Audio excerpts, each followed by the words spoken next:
Hey everyone, today's episode of The Upload is filmed on my webcam because both of my batteries are dead, so apologies for the visual quality, but we'll be back to normal next week. Enjoy! Hello and welcome to The Upload for Monday the 24th of February. Today on the show, I'm actually pretty surprised I have any news because games just keep getting cancelled.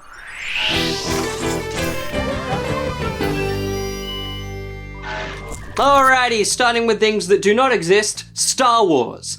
Star Wars exists, games do not. There's few franchises with as many cancellations as Star Wars, but here we are with yet another. We all remember Amy Hennig and Visceral's Project Ragtag, a sexy narrative-driven Star Wars epic, which was cancelled. Then, assets and ideas from the game were moved over to EA Vancouver's multiplayer title, codenamed Orca, which was also cancelled, but now we know that the buck did not stop there. According to a report from Kotaku, EA also cancelled an in-production spin-off to the Battlefront series, codenamed Viking. It was reportedly set to arrive this year, but when production looked to be missing its window, the plug was pulled. I'm just gonna say it, don't codename your Star Wars game, it's clearly a bad omen, but with the success of games like Fallen Order, hopefully we'll get to see some of these kind of unique and varied Star Wars games sometime soon. But moving on to a game we won't be seeing anytime soon, it's an Alien game, and it's cancelled. Hot off the heels of the news that the Disney Fox acquisition killed an Aliens FPS game from Cliff Bleszinski, Vice President of 3D Realms Frederick Schreiber dropped yet another lost soul. Aliens Hadley's Hope was to be a PvE multiplayer title, with players taking up the roles of Marines and colonists, hunting across a map to take down multiple xenomorph queens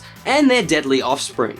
Such grand design gone to waste. Now moving on to yet another cancelled game. It's Blizzard's long since cancelled one, StarCraft Ghost, and it's got a bunch of new footage. The leaked footage comes from a work-in-progress build found installed on an Xbox 360 dev kit. The footage has been consistently deleted and re-uploaded, but it contains gameplay of lead character Nova jumping and shooting about the world of StarCraft Ghost. Oh man, it's been 10 years, but I still weirdly want this game. But moving on to a game that I also want, Biomutant, it's still happening. Don't worry. The game, which is scheduled to arrive sometime this year, has gone without news for a considerably long time. But the dev team broke their silence last Wednesday, saying they've never been working harder and more focused on the game than they currently are. They didn't specify a release date, wishing to reveal it when the entire team is comfortable with the game. Sticking with games that might release this year, Cyberpunk have revealed a really cool thing that you'll probably never own. Nvidia and CD Projekt Red have come together to create this custom RTX 2080 Ti. Sadly, you'll need to win this beauty to ever hold it in your arms. To do so, just jump on over to the tweet linked below and follow the prompts. Or don't, because I really want to win it. But if you do, congratulations. Now, staying with Nvidia's Punk, when the game eventually drops, it'll be available instantly on Nvidia's GeForce Now cloud gaming service. That means you'll be playing it the second it drops. Plus, you'll get to see it with all of Nvidia's sexy ray tracing capabilities. The future is now, unless of course, it gets delayed. Now, speaking of delays, and the Uncharted movie is apparently actually happening. Again, after losing 6 directors and a couple of writers, the film is apparently only weeks away from shooting. To catch you up to speed, it's a young Nathan Drake story starring Tom Holland as Nathan Drake and Mark Wahlberg as Sully. Mark Wahlberg, bit of a stretch, but Tom Holland is young Nathan Drake. Come on, look at those faces! Strong sources point towards Venom's Ruben Fleischer as the project's new director, and Tom Holland had some tantalizing words to say to IGN. If I'm honest, one of my favorite video games ever is the 4th Uncharted game, and lots of the inspiration from the film has come from that game in particular. So yeah, we start shooting in like 4 weeks. Mark Wahlberg is going to be amazing as Sully. The stunt department that we have out there in Berlin have done an amazing job already prepping the stunts, and it's going to be an exciting one. So yeah, shooting in about a month. There's also strong rumors that Nathan Drake's parents will be in the movie, assumedly as a flashback, but we all remember the last time that Sony tried to make a backstory for an orphan's parents?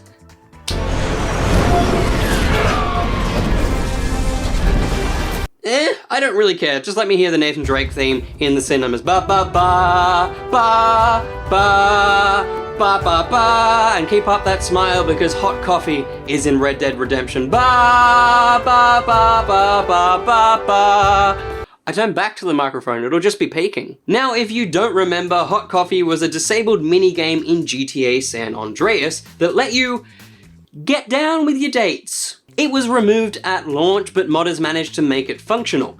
Because of this, the ESRB labeled the game as adults only. It caused a stack of controversy, basically not a great time for anyone. But now, Hot Coffee 2 Decaf Edition. Rather than unlocking a mini-game, modder Unlosing has instead recreated the original Hot Coffee mod inside Red Dead Redemption 2. Using assets found in-game, Arthur will now be able to swander up to select ladies and ask to partake in some coffee drinking. Okay, at this point, need to clarify, I'm not telling you this so you can go get it, like it's a good thing, because a legal representative from Rockstar and Take-Two have asked for an immediate takedown. The modder argued that he'd not broken any legal guidelines, as the mod only makes use of in-game assets and animations. But as for now, Hot Coffee Red Dead Redemption 2 Edition has officially been taken off the menu, with the mod currently hidden on Nexus Mods. And that's all I'll say on the matter for now. If you want more details on this matter, you can check out Swegter's in-depth video linked down below, but let's move on to some legal things and some cool things. Sony are giving away a bunch of boring things, but also some really cool things. Lots of things. As of today, you can register your PSN ID and jump into a community-wide event. There's 3 tiers of challenge to meet, starting with a combined 125,000 games played and 500,000 trophies earned, and ending with 675,000 games played and 2.7 million trophies earned. Look, they just really want you to play their games. That's all this basically is. Each goal will reap a unique reward for everyone. But for 2 lucky individuals, the prize is even grander. A physical platinum trophy, a $100 PSN voucher, and a bunch of game codes will be rewarded to the first 2 people to correctly answer a question on the PlayStation website come March 17. Again, details are down below, but maybe give a lovely man a chance. And speaking of lovely men, and a global hero is getting a documentary. A doco all about Tony Hawk's Pro Skater series has been announced from Diamto Productions. Pretending I'm a Superman will not only cover the creation of the video game, but also dabble into the life of Tony Hawk himself, as well as other key skaters. The doco was set to be released sometime last year, but assumedly will drop later this year. Now, I played some of these games, but as a man that has the physical and digital scars to prove it, Joshua, how do you feel about your hero getting a doco? Oh man, I'm so excited. I wish I could be at the Mammoth Film Festival to see this. They've said that Tony Hawk and Rodney Mullen are attending the screening of it, which would be amazing. I would just love to be in the same area as them. That sounds incredible. Which could actually happen because he's coming to Australia in April. Ooh. He's doing like a talk series. I don't know whether it includes the documentary. There hasn't been a mention of it. But yeah, he's coming to have a bit of a chat, and there's like sold out VIP passes to go meet him afterwards and skate with him or something, and be crazy. I am so down for this. I feel like it's potentially also a bit of a hint towards a resurgence of these games. Over lunch just then, I was just talking to some of my friends about like if they were to make a new one. I know there's rumors about either a new one or a remake. Yeah. But if they did a new one, would they number it 6? Or my suggestion would they would just go back to 1, like it would be a reboot, like God of War and stuff like that. Giving it the name Pretending I'm a Superman. Yeah. So that's one of the main tracks by a band called Goldfinger, I think, on Tony Hawk Pro Skater 1. And having listened to it yesterday, I got to the bridge and was like, I've never heard this before. And then when I checked the time of it, it was almost exactly on the 2-minute mark. And the levels of the Tony Hawk games are 2 minutes long, and then it cuts it off, and that's the end. Amazing. So that's why I'd never heard it. It was bizarre. I forgot to look this up. Was there one where you could unlock a Spider-Man skin? Oh, that does sound familiar. I feel like there was a Spider-Man one, yeah. Because that's like the main memory I have is thirsting over the idea of a Spider-Man skin, and I don't think I ever actually got it. Oh man, we should look into that. We should. I want to do that. Maybe that could be a challenge. Oh, yes, I'm down. Now, Joshua, we both like animation, and I like Overwatch, so I think we're about to have our very first baby. What? Activision Blizzard Studios co-president Nick Van Dyke's LinkedIn profile may have just done the naughty in leaking new information. The co-president's profile has him listed as an exec producer on an anime-style Diablo series set to be released through Netflix. Also listed is an animated series based around the Overwatch franchise. There's been no official response from Blizzard as of yet, but given both Overwatch 2 and Diablo 4 are very much in the oven, having soon to be released or at least announced series for both both would make a hell of a lot of sense. But also, just give me a goddamn animated Overwatch series already. Joshua?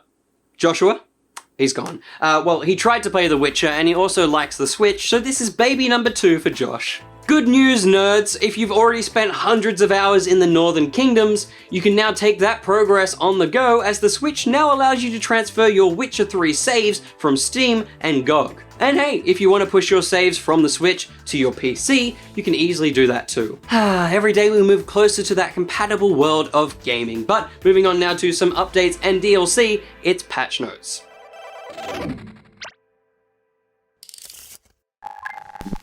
It's time for a new update in the realm of the Sea of the Thieves. Cruise of Rage. This month we're getting chests of rage amongst a slew of creepy ashen skellies to fend off, and a whole bunch more. Most importantly are those chests of rage. These new cursed chests will burn hotter and hotter once they're on your ship, and they'll just keep going until they royally wreck your ride. Check out the full update video linked on screen for more details. That new 8v8 deathmatch mode for PUBG from last week, well, it's out now. Along with the new mode, there's a stack of other updates in the patch, including a new follow mechanic which will allow you to lock onto your friends as you glide to the ground. It's pretty much the thing in Apex Legends, but they're doing it now. They just took some time. No Man's Sky is still kicking. The living ship update adds, well, this. These living ships are grown from eggs and raised by players until they reach adulthood, and if that's not the strangest thing that you've seen this year, your internet history, delete it.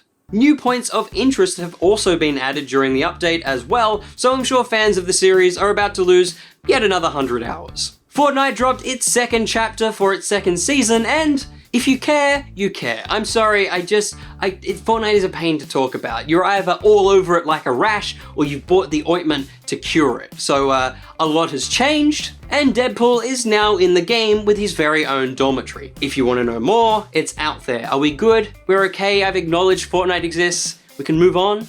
Thank you. Won't deny though, bought the Battle Pass just so I could get Deadpool. The Fantastic Four are finally arriving in Marvel Ultimate Alliance 3's final DLC, at least for now. Marvel's first family and the Doctor of Doom will arrive in-game March 26th. Emperor Vilu is arriving in Crash Team Racing for its final Grand Prix. Far out, there is a lot of new stuff. Take a look at this lovely spreadsheet, long and hard, and then enjoy the new Grand Prix which is running right now. And last but not least, I wrote that with 2 T's. Lara Croft is kind of arriving in Rainbow Six Siege. SWAT Officer Ash will don the signature outfit in a brand new skin available sometime after the drop of next season's Operation Void Edge. There's no set date for the new Operation event, however, so you'll just have to sit tight. But that is all the patches that needed noting. Now grab your headphones because it's time for the upvote. The previously mentioned chests of rage in the latest Sea of Thieves update needed a voice. So enjoy the game's composer Robin Beanland giving it his hearty all in this clip he posted to his tweet.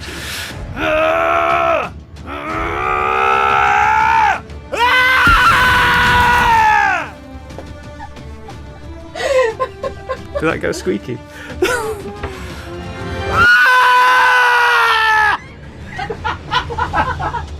But that is all the gaming news for today. If you enjoyed, remember to like and leave a comment and subscribe. Maybe tell your friends to come on over. They might like this. And coming up this week on Eto, Josh and I will be breaking down the incredible first animated series of Harley Quinn.